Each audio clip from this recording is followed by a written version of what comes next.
Hello YouTube, coming at you with another map analysis here from the sandy shores of Anubis. Psych! Now we're back in T-Spawn. This is where we start all these map analyses from, so you shouldn't feel too out of place, but you shouldn't feel out of place on Anubis anyway, because this map has been around for a long time. Now, admittedly, I have covered this map before, quite in depth actually. I did a map analysis video when it was more recently released for the first time, and also conducted an interview alongside my homie Cat Food, where we talked about the people who were responsible for this map. So you can check those out, both out in the description of this video. They are linked below. We are going to talk about Anubis from a more learned perspective. I'm going to assume you've played the map or know a bit about the map, or have maybe watched some of the other coverage in the channel, and you'll just sort of have your mind jogged, your noggin jogging as a result of me looking through the map one more time. We're not showing everything off from the get-go. We're more so analyzing the esports potential of Anubis and how it might take form. So, from T-Spawn, one of the things that you'll notice as we start to walk around the map is that actually there's really not a whole lot separating you from your opponents on this map. For all of the complaints that I've heard about how maybe Anubis is a little bit too large, it's actually fairly compact if the teams are heading in the right direction. Pictured here are the HE stain covered up by this wheat, and the HE stain over there on the other side. That's where you can meet your opponents. So, I mean, even before that, obviously, you're talking about potentially seeing your enemies from this sight line way sooner than that. This is a very quick contact point in mid. And I think the same can pretty reasonably be said if you take a look at specifically the B approach. When you're looking at the B approach, this is where the T's can be, and that's where the CTs can be. So again, very quick contact points potentially. In fact, it might be to the point where maybe it's too easy to have the rounds be resolved super quickly.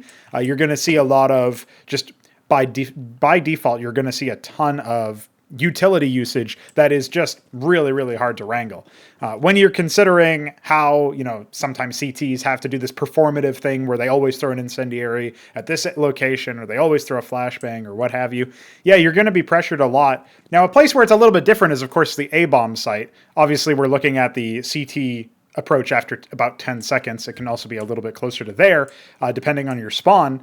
Meanwhile, if you're trying to come down here from the T approach, well, things are indeed a little bit different. You can get to about this point, or if you're going to go in this direction, you can get to about here. And that's, again, all after 10 seconds. So as a result, CTs have time to burrow in, get map control, maybe take this as their forward position. This might be the closer to the contact point. You imagine another 5 seconds or so, and people would be in this general vicinity. So, you might be a CT holding from this position, crouched under here, taking advantage of the curvature of these little vases or containers or what have you. Obviously, there's the opportunity for the Ts to stage attacks through in this direction by throwing utility through these windows. I had a smoke lineup way back that was able to help you block this off, for example, but I don't remember it anymore.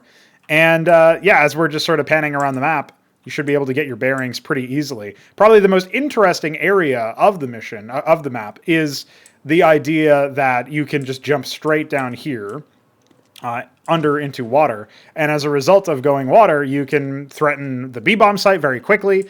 You can imagine this position is somewhat similar to it's like a slightly easier to hold pop dog, but it has the same level of power and potential as that particular area on train, where if you lose it, if you lose any sort of person holding from this water connector position towards the B-bomb site, suddenly the CTs can be attacked from any which way. Obviously, B gets more immediate pressure put onto it because it loses an anchor, but also, you can't cut off rotations from either side, right? And so it's actually a very, very powerful position. And I think it's mostly what the mid people are fighting over, generally speaking. You don't want the Ts to have free ability to just sort of walk around and make use of this water position. You at least want to be able to sort of sit in here if maybe you can hear them drop down. And you can indeed, although it is a bit of a muffled sound. So, you can time flashbangs or HE nades or something to try to distract from that. But this is basically one of the utilities of sitting a CT anchor in this position, is that obviously if you're, too mid or something, which is, I imagine, pretty rare so far in my experience at least, what you'll see is that this guy can hold here waiting for sound cues, especially if it's been mostly passive in this general location. And that can be like one of the off angles that the Ts have to clear, but he can also get get info on whether or not they're dropping down, because it's impossible to drop down silently. So that is obviously a nice little touch. It is possible, however, if you do end up giving up this control, obviously the CTs have this tight little angle that they can hold from this area, but you can stick yourself over here and start to line up grenades from this position. So you definitely shouldn't feel particularly like aggrieved or what have you as to, whether or not you can use that to your advantage. So if you do end up having some sort of angle there that you find, or you manage to get down there without getting killed immediately, I would highly recommend looking up for some lineups. Even just a flashbang over there to try to get your people in mid to scale up a little bit further is really going to help you activate the water position on the T side, because once you have somebody in this particular upper mid area, obviously they can try to hit A, they can go through CT spawn or go through the palace position to try to hit B. And if you have CT spawn control as well, I mean, you're suddenly able to do all sorts of things. It's a little bit very lurker-centric once you get to that point, similar to Breach, which we took a look at last video. So one of the things that I'm just thinking about as I'm walking through this map and assessing whether or not, a lot of this area, makes sense, is that there's been a little bit of a controversy with the double doors in this position. Obviously, they have at least been updated since the map originally released to include some new sigils, which allows them to feel a little bit more like they're in, they're not just dust two doors, basically, right? And some lighting issues aside, we can say that, okay, this area has had some TLC put into it as far as the Source 1 engine allows. However, I can see why people are not super happy with these doors. It has doors, okay? Double doors are a classic from CSGO history, of course, but why are these doors here? Do they add anything? And I understand and sympathize with people who think maybe they don't. That being said, if you open up even more sight lines from this position down mid, that would make the position that much more impactful for CTs, and I'm not so sure that it makes sense to do that.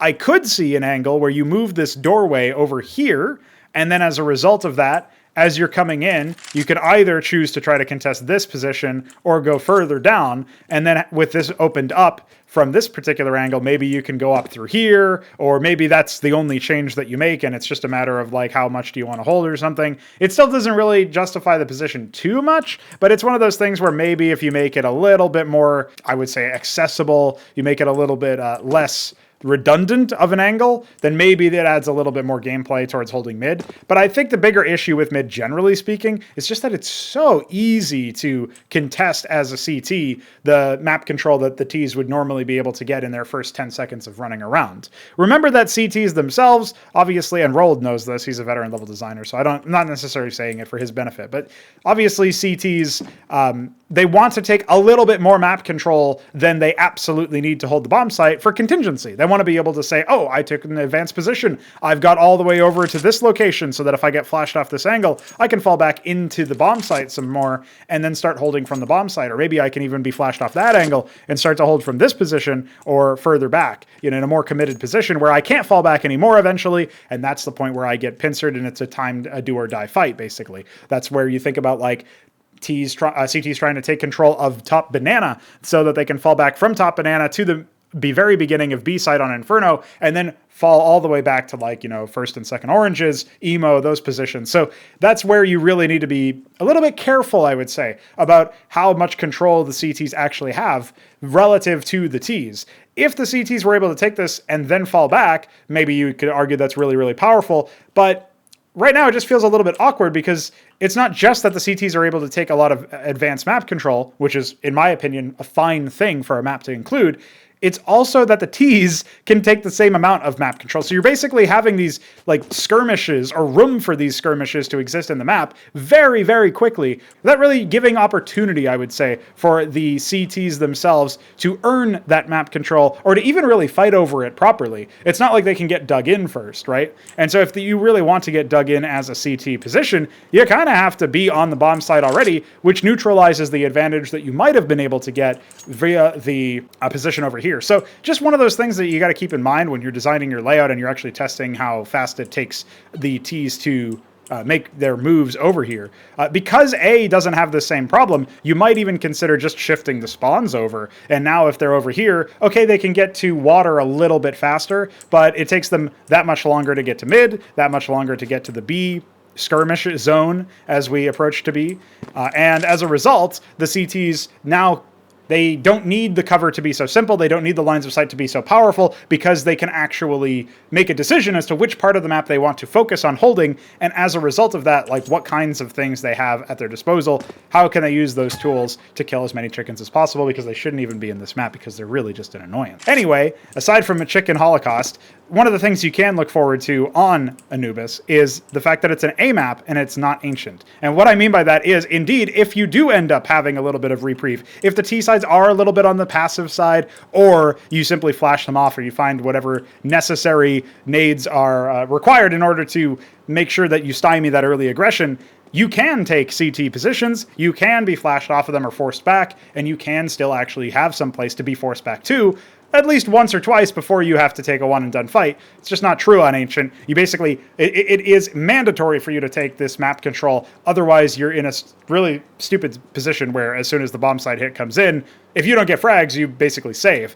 And part of that is due to the economy, part of that is due to the map design. Anubis doesn't really have that issue unless the Ts isolate, identify, and always hit the same position on the CT side, basically where your weakest position is. You could imagine this basically being like in the old Navi, always finding where Zeus is, or in the current G2, always finding where Hooksy is, and then hitting that over and over again. Obviously, pro teams do this. It's not absurd to think that it could happen. But one of the things that you have to watch out for is when you're doing this, is it like them actually making the coordinated attack happen? Are they earning the victory, or is it sort of just happening to them as a result of the fact that the map is so easy to isolate angles or take the position and deny that CT position to the point where they only have one place to go? Even then, I do think that the bomb sites afford a decent number of different gunfights. There's enough angles that it's not ridiculously easy for Ts to clear with a little bit of utility. There's enough off angles that you can have a smart player, a ROP, sublame F, whatever, take some wacky positions and sort of weave their way through the angles and, you know, and take advantage of all the different height differences, which are sloped correctly, so you don't have to worry about like cobblestone stairs where you're just like riding a fucking roller coaster up the stairway. Yeah, that doesn't happen on this map, which is really nice. So that's obviously points in the map's favor that, yes, you do have all of this opportunity for interesting gunfights. I would say even in the water areas, although it's a little bit different because it's more binary. You're either on this plane or you're on this plane, unless you're like standing on top of the boat or something, which is, you know, that is a thing, but it's kind of weird. One thing that is really hard for CTs to do, I would say, is know where to rotate through. And this is where the complaints about the map size actually make a bit more sense to me. When I was doing the off-angle episode with Maui Snake and Scriv, we were talking about Anubis, and one of the things that Scriv had said was that the map is very large in terms of rotations. It takes a long time. That is definitely true, and because there are so many different spots that Ts can hide, which is not really a fault of the map, I would say. It's just something that naturally happens when you have a map that covers a large surface area. At that point, yeah, it makes sense why the CTs would never feel super comfortable making rotations. You kind of just have to gamble. It's almost like Vertigo in that way, where you have to rotate and knowing that basically at some point you're likely to give up the information that you're rotating. Not because the map is dumb and multi-leveled and as a result the sounds always travel. It's more so that there's just odds are you're not going to be able to isolate exactly where everybody is unless it's a really broken around scenario where you're dealing with like a 2 versus 3 or something. In such a situation, maybe you can actually account for all the players, but in pro levels, you imagine a Rops or a Blame F type player, maybe even a Sphinx in some cases, being able to find a spot, lurk there, listen for rotations, and this map allows you to rotate very quickly. If you're dropping down from the middle position into water, you can hit the A or B bomb site within maybe 5-7 seconds, depending on which one you're going to. A is obviously a little bit farther away. That's a huge boon for anybody who's like checking for those rotations, hearing the jumps and falls, and making sure that they're relaying that information over. So in that sense, I really like the map just purely because it allows you to be cerebral. It allows you to be tactical, and basically, it's an area where the thinking man can outmaneuver, quite literally, the more mechanical man. And since I am not very mechanical as a man, I have to say that I prefer the thinking aspect simply because it's in my wheelhouse. So I always appreciate that when the maps provide that opportunity, even though I recognize also that there's plenty of opportunity for mechanical men to get some very, very nice highlights in this map. There are a few lines of sight or maybe confusing positions or decisions that were made in terms of how the map actually plays out. For example, I do find it a little bit difficult to justify this position since you basically don't have a line of sight, like only a very, very minor one. It's even more niche than like the stairs on Mirage or whatever, especially because you can't really throw utility from this position. You can't really do much from this position.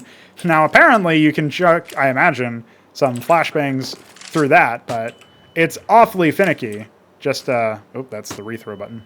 It seems awfully finicky to me, and I don't know how useful it really would be. Now, maybe you can find some retake lineups or something, but certainly not from that angle, so you just get domed instead. Now, the open skyboxes do mean that I'm sure there'd be loads of positions where you can have different angles taken. You can do all sorts of different crazy things with sight takes and counter utility, and I don't know, like find some sort of wacky CT monster resmoke on overpass from A site. You can do that sort of thing on Anubis, and that's pretty cool. I definitely want to go back to the point that I was making about the bomb sites themselves affording mechanical plays. I just think that the sight lines are pretty satisfying. I never really felt like, you know, once I grasped the map and how it was laid out, that I absolutely lost a fight because it's of just some sort of unfair angle. There's obviously this little position where if you say this B lane area is smoked off and you are on the come up here to try to like take that position out, you have to be careful of boosts, obviously. But say, you know, you manage to sneak your way up there. I don't know what would be viable. I'm crouching down now, but who knows if that would actually work. Then you yourself can boost as a T, or you can just use the fact that you don't know if your opponent is going to be expecting you on the high ground, peek on the low ground instead, or on the high ground, of course. And there's the same sort of dynamic over here for the CTs if they want to take that the platform control there. Of course, the back plat is a little bit different behind pillar, behind the entrance into the palace area as well. There's all sorts of different positions you can be in. I find that really satisfying. I don't know about the general rotations back to CT spawn, but they're pretty rare. You don't see them in every map. And on top of that, there's, of course, this very scenic and pristine view as you go from CT spawn to the back of A. This is where we are near another confusing design decision for me that I still haven't really been able to piece together. But it's nothing to do with the bomb site itself. The bomb site has this very curved angle to it, which I find is really, really interesting. It's something that, if you might know this, a very long time ago when FMPone was remaking Cache, there was a curved wall on the A side. And I was really interested to see how such a curved wall might look like, but unfortunately it didn't ship. The A site is a nice little example of what curved walls and curved architecture in general could provide, and I think that's really interesting. The T side upper, as the callout shows, is this sort of raised up platform that lets you rotate into the A side canal area, and I'm not really sure how I feel about it, purely because I don't know if it's really that useful. I guess it's for splitting up the rotations, but I find that most of the time people don't even bother using it. You'll send two people through the main entrance here because it's not like it affords you an advantage in a firefight. You're going to get to this position and take aim way before the CTs get out here and can be peeked by somebody over there. So it just doesn't really compute to me as to why it's like that. The other thing that's a bit weird to me is a little bit further up. When you're trying to take water control as a T, you're going to send one or two players down that way that we went, and then you're going to send two players mid, or at least one player mid, try to get them to pressure down here and canal side, and then ideally you'd be able to synchronize a peek through the arches and from the drop down here to whoever might be holding this position. I mean, maybe the guys from the T-Water are even able to drop a smoke, or failing that, you know, you find a sort of smoke grenade lineup or something like that that does the job from mid itself. Although, of course, there's always the potential that that gets seen over, but it doesn't look like it's very possible right now. And that was very on the fly, so who knows, you know, this is probably a more safe one that you can throw without being exposed. That being said, there's always the potential for more Todd foolery afoot, and I really like the fact that because the skyboxes are high enough, because the architecture is generous enough, you're always going to have a nice little back and forth of nade wars, and that's going to continue happening while the teams are trying to find their biggest advantages, so on and so forth, on the maps. That's a natural push and pull that you get. I think Anubis has a higher ceiling than Tuscan in that sense, although I do understand why maybe some people are a little bit less excited about things like the double doors or this back plat area that I was talking about, or maybe the rotations from the B site into CT spawn, where it just feels a little bit redundant. That being said, I'm all for a little bit of a couple extra pathways, because it just means that there's room for outplays and maneuverability that wouldn't be there otherwise. It just seems very niche, and I don't know how much Roald and company wanted to optimize the map in favor of not just performance, but also in terms of like ease of understanding and the ability to feel somewhat confident when you're poking out and trying to do a CT rotation late round, or even a T rotation for that matter. I don't know if CTs could really do many aggressive pushes on this map until they really got figured out, dialed in on their opponent's protocols. It feels like a map you'd really have to anti-strat a lot for, because of the fact that Ts can indeed be anywhere. It's not like Inferno, where you can kind of expect Ts to be in certain positions, and as a result, if they're not in those positions, you can just use the very easily you could just rely on the process of elimination at that point and figure out where they are, where they aren't, and where they likely are, I should say. As a result of that, on a map like Inferno, on a map even like Overpass, you can feel somewhat comfortable taking aggression and making these sort of information-based pushes. Even on Mirage, of course, we see this all the time outside a ramp or even apartments. A little bit less so on apartments these days, but happens all the time. On Anubis, I don't know if that's really possible. You might get to water and just try to clear that out. And then as you're clearing water, you might try to like hug this position to maybe surprise somebody who might be holding that. I don't know if you could even do that, though. Probably not, based on the lines of sight. So I would be very cautious about exiting A, trying to get some more information. Obviously, you would want to keep tabs on mid, and of course, the B-bomb site seems like it would be the most vulnerable, but also has some pretty fast rotations into A if you wanted to have, say, somebody holding this position here. If the A hit is called in, they can start to back up and then rotate either through CT spawn or maybe even middle, assuming this back mid area has been, maintained control over, or maybe it's still smoked or something, who knows. Obviously one of the advantages of the double doors plus that little inset there that we're looking at is that you can't just smoke off one of them and freely cross into this position. So that's maybe another thing that people have overlooked when they're complaining about the doors angle, is that this is actually an opportunity for a lurk through mid that the Ts can actually pinch any CT rotations and vice versa. Although, again, whether or not it's worth that niche play is worth the added complexity, that's up for the players and obviously the community at large to decide. I think overall Anubis is a strong map, and obviously it represents a very heavy amount of expenditure and effort that went into the visuals of the map. Obviously, there's a lot of time spent on it. There's been plenty of iterations. The people behind it are known mappers and artists and such within the space, and definitely deserve a bit of recognition for their work.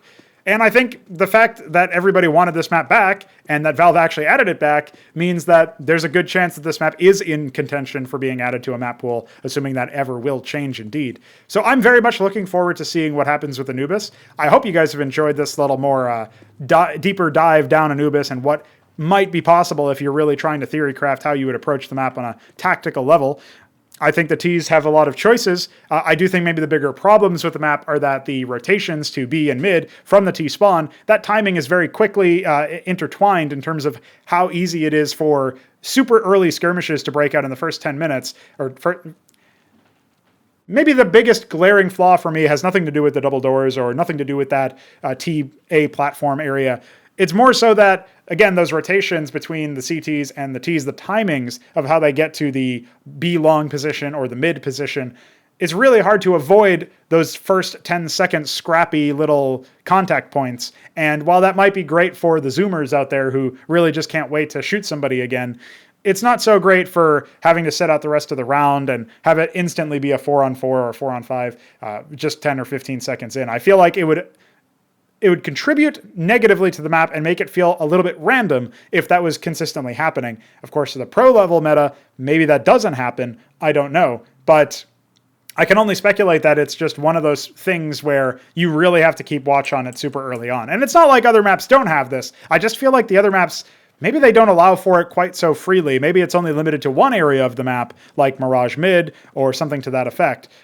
That being said, of course, that's always devil's in the details. We need a lot more testing. If anything, maybe Mirage has more opportunities for that just because you can go mid or you can go A or what have you. Even underpass to some degree can be pretty quick in terms of the fragging. So maybe it's a non-issue and I'm just over-examining it. I would be very pleased to hear the feedback from the audience on what they think this map provides. Maybe some issues I may have overlooked or comments that I made that you believe were in error. Always interested to start up conversations about the maps. And even though I think I know quite a bit more about mapping than most people do, I wouldn't say that I know more than Roald. And if he ends up checking this video out, I'd be very interested to hear his thoughts too. And I'm always interested in talking shit with the homies again. So you never know what might happen. Stay tuned for more content. And if nothing else, I'll be back in a year when Valve finally adds another map to the fucking pool. Bye.